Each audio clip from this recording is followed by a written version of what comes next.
Hi everyone, welcome back. I hope you're all having an amazing week. Sorry for the delay in a new video.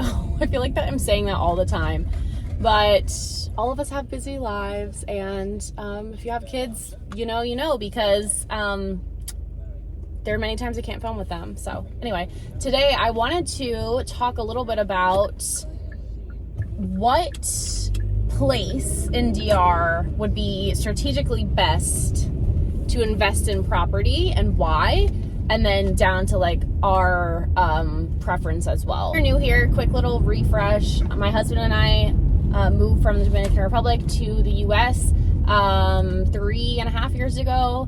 He is Dominican, born and raised. We did the K-1 visa, and now we are working really hard to save money in order to buy property in DR. And if you watched a couple of videos back, I said I want to share more about like the steps we're taking to get there, rather than just be like, we want to buy property and then one day we're like, here it is. So really kind of breaking it down along the way, even if it's not something that's going to happen right this moment. So basically there are different areas in the Dominican Republic that are very popular to invest in, and we have been trying to decide where would be the best place for us to do so as well. I just realized you can hear my blinker, so where would be the best place for us to do that as well? So my husband is from Santiago de los Caballeros, which is the second biggest city in the Dominican Republic, and one would think, why not buy property there, because that's where his family still live, and it's a really great city. It's a great place to live. Has everything you need, not as busy, crowded, traffic as Santo Domingo, which I very much appreciate, but still all of the essentials. And I would say it's still a popular destination for tourists, expats, things like that, where an Airbnb would make sense because a lot of people are coming and going. So we're kind of going back and forth between that idea, because his parents are actually going to be building a family home next year. And Dominicans, of course, they're being like, it's gonna be yours one day, which for me, I'm like, no, that's yours.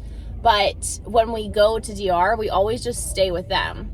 So in terms of an investment property for us, if we're going to use it ever, if we wanted like a vacation home and rent it out on the time we're not there, Santiago doesn't really make sense, because we already stay at his parents' house all the time. Like, I feel like it'd be weird to go there and not stay with them, because they have the room, they want to see and help with the kids and see us and everything like that.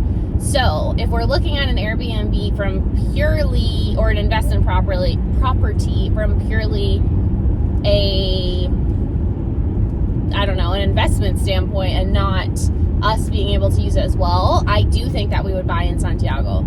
I think we would get an apartment. I don't want to buy a house. First of all, it's very expensive now.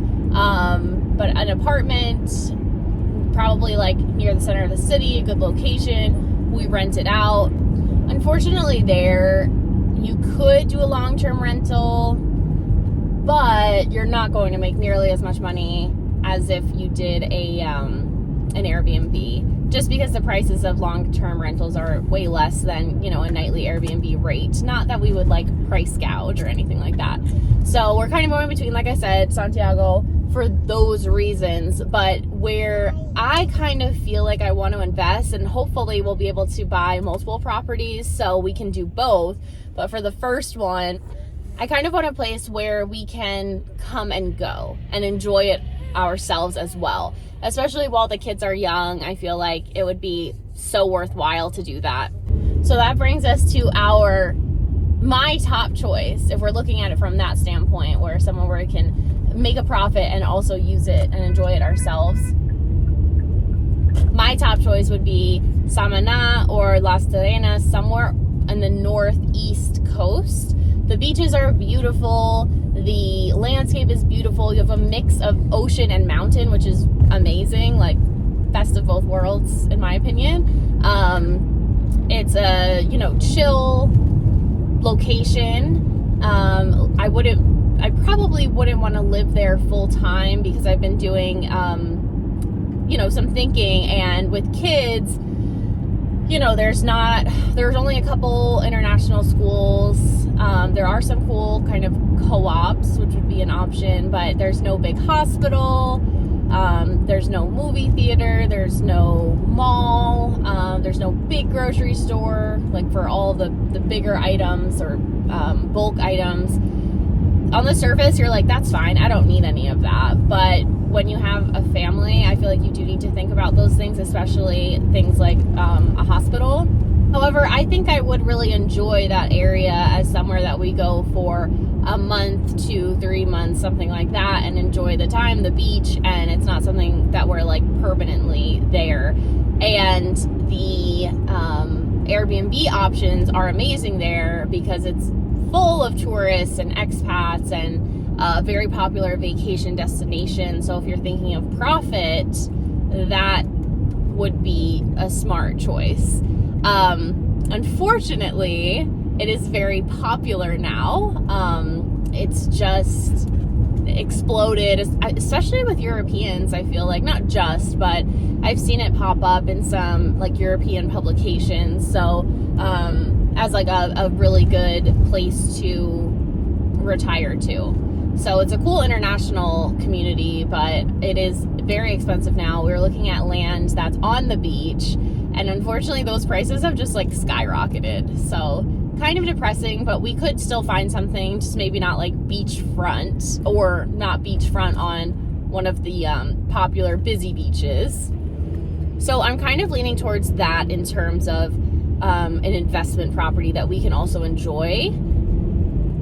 My second choice, if we're kind of taking Santiago out of the equation, because that's not the exact same thing for our situation since his family is there, my second choice would probably be somewhere like Puerto Plata, Cabarete, probably not Sosua, because I don't really like the town of Sosua as much.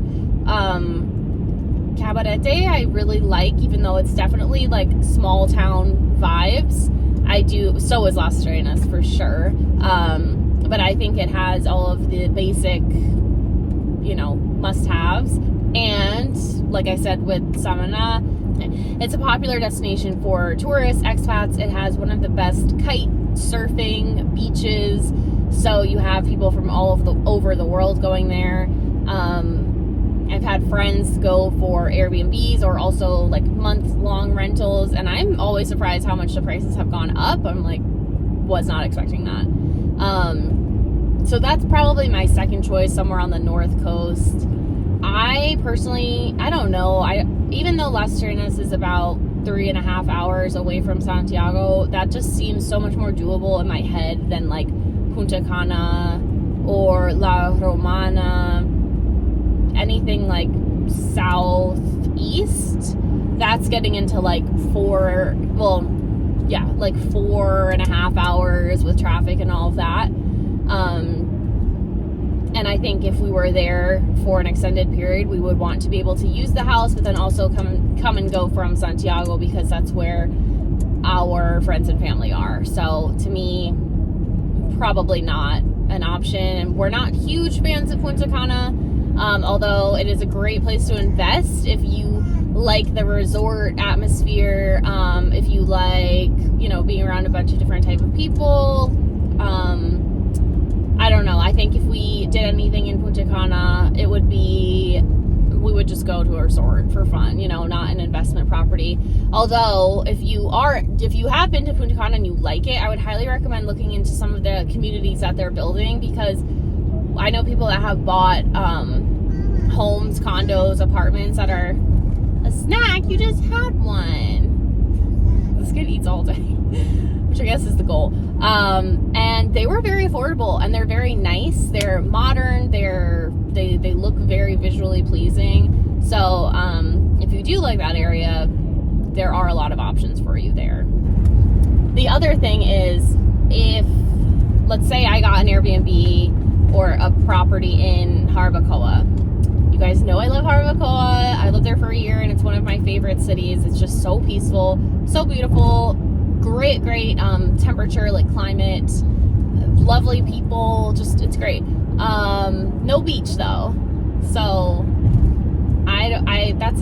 that's a downside for me for sure. But totally popular for Airbnbs as well. There are not as many options, of course, as the beaches because not as many people are going there. However, I do think that it's getting more and more popular as the years go by. They're really making it kind of like a little touristy destination. There's a lot of outdoor activities. So that could be a good option too. And why I mentioned Jarabacoa is probably my third choice is I know people there. So that's definitely a plus because when you have a property that you're not going to be at full time, especially in another country, and then knowing some things, you know, that have happened to acquaintances and whatnot that own property, you really need to have someone that you trust and that is reliable, that can help out with certain things. You might want to get a house manager. There are like property management companies, but I don't know. I kind of feel like I might even want to hire our own person, like our own cleaning company, someone that we know basically, because you have to trust that that person is keeping your things safe, not telling people if you have like valuables, which I know you wouldn't keep them, but you know, nice furniture or decorations or anything like that. Someone who is reliable in the sense that if they say, you know, they're coming that day to clean and you have someone that's checking in that night, they can't cancel, or you have to have a backup on hand ready to go. So that's the appeal. One of the appeals of Jarabacoa to me is just, oh, like I know multiple people that I could have do that. And I would feel more confident. Like if something went wrong in the house, I would know, okay, I can call this person. They're right there. Whereas I would need to make those connections or contacts or have a property management company in somewhere like Samana or a smaller town. I don't even know if that's harder to find. I don't know. So yeah, that's my thinking for my third choice. And of course, sometimes, you know, it might be that's kind of my thoughts on our first investment is buying something that's already done and made. But Chris's dream is to build his own house because he's an engineer and he's always wanted to design and build his house. And we have lots of friends there who are, you know, architects, construction workers, people that can make that happen. And we already have the contacts and everything. They already have like plans of houses that they've done for other people. So it would kind of be much easier in that sense to build there than here in the States, and cheaper. Although not as cheap as some people think. So that's kind of what I'm thinking in terms of like where would be the smartest choice for us? Where would we want to buy land to build our like dream house or DR house? That's definitely going to be on the beach somewhere, in my opinion. It's not going to be in Jarabacoa or in you know, Santiago. It's going to be on the coast, sorry. That's definitely my goal and something that I think is so worth it. So next trip, we're going to be looking at land, seeing if we can find a good option for us. And I think that we definitely can find something that's in our budget too, and then hold on to the land if we want to do that first, if we find a good deal. And then, you know, as the time comes for us to start building, it's there and it's hopefully appreciated a lot. I would love to hear where you would buy an income property or land in DR, and leave me a comment below with your thoughts. I would love to hear them. Hopefully you liked this video. Thank you so much for watching as always. Give me a like, comment, thumbs up, subscribe. All of that is super helpful for me, so I appreciate it. And any video requests, leave them below. I appreciate it so much. Thank you guys, and I will see you guys soon.